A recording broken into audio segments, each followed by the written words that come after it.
My slice is terrible beyond words.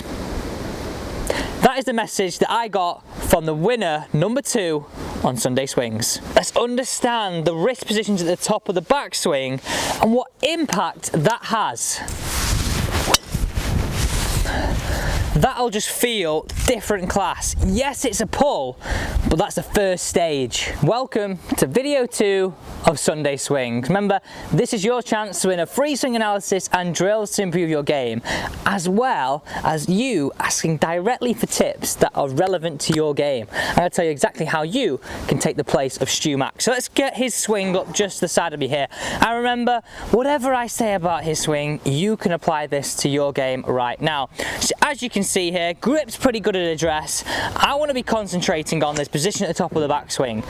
Let's get this club face a little bit more neutral. So if we pause it at the top, you can really see how cupped his lead wrist is. Now, anytime that I see this cupped at the top, I'm thinking that's the first point of breakdown as a coach. On the way down, we're going to 9 times out of 10 see an open face, and in this case, you can really see his right arm crossing his left, and that's his way of trying to square the face. So let's get this golf club face into more of a constant, more of what will be a stronger, more of a squarer position. Now, I want to say right now, and I'm going to get a couple of alignment sticks out here just to show you what is happening with a slice.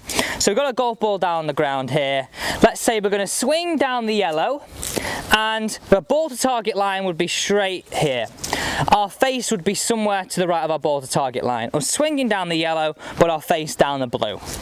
What we're going to do right now, we're going to increase the likelihood of that face pointing down the yellow. So we're not really going to talk about the direction of the swing path and the swing play on the way down. We're just trying to get in a position where we match face and path. If you're coming for me for a lesson, this is exactly how I do it.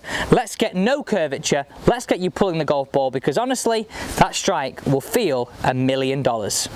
If we get into that position at the top of the backswing where it's very, very cupped, the likelihood of it being cupped and open the way down is really increased. The likelihood of that pointing right at impact is massive. So we need to talk about a great way to take our wrist position at the top of the backswing from here to more like here. And I love doing this with a basket. So if you're at the driving range now, do not worry about people thinking you look silly. Grab your basket, and I want you to grab it where you've got the balls would be in it on this slight angle right now.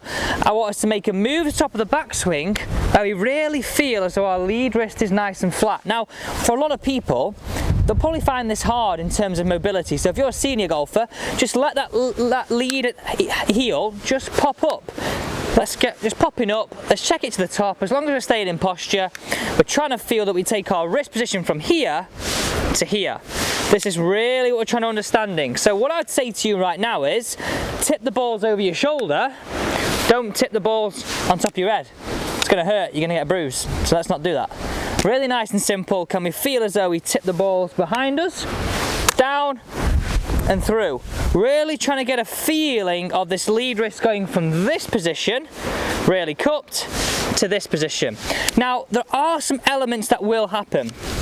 And depending if you're right hand or left hand dominant and whatever that might be, you've got to look what happens. So if we're in a position at the top of the backswing where we are right wrist feeling like it's flat, that's going to really get our left wrist in a cup position.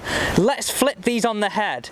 Let's cup the right, flatten the left. Now, I'm not saying we've got to go to the extensiveness of Dustin Johnson, but certainly if we felt like that, that's going to get the golf club in a much squarer position at the top of the backswing and get the club in more likely a squarer position on the way down.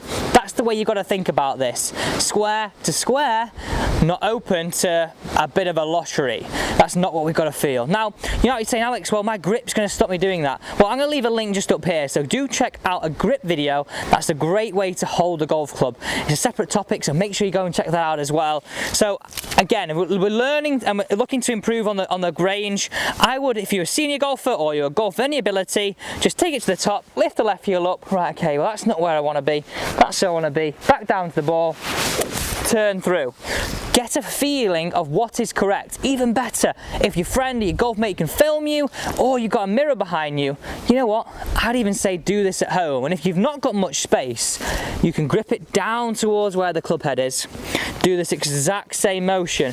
Well, that's what I'm looking for. This is what I'm looking to get out of.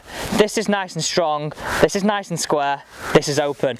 They're great ways to improve your club face control, because if you've got it more square at the top, you're going to be more square on the way down. So let's go back to the start of this video. I said to you, we're going to try and hit those pull shots. So what have we done with your club face now? Or I should say, what have we increased the likelihood of happening in your golf game now? Swinging down the yellow and not our face being a little bit of a lottery.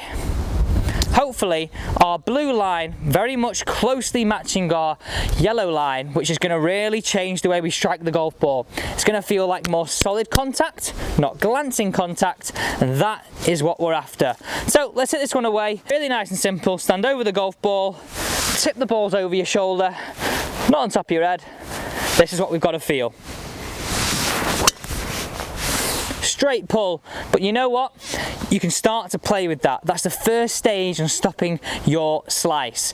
The next stage which you go on, which we will do a follow-up video, and if you want me to do a follow-up video, guys, this video gets 1,000 likes, a thumbs up, we'll do a follow-up video on the next stage that you have to do to stop your slice, of how we get the club shallowing and keeping the face strong, hitting from the inside. This video gets 1,000 likes, we will make sure we'll do that video.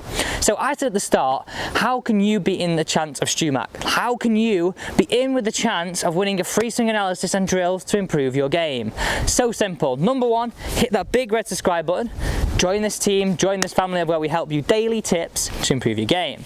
Number two, comment down below #PickMe, as well as what drill you think would be a game changer for you. And finally, don't forget to turn the bell notification on.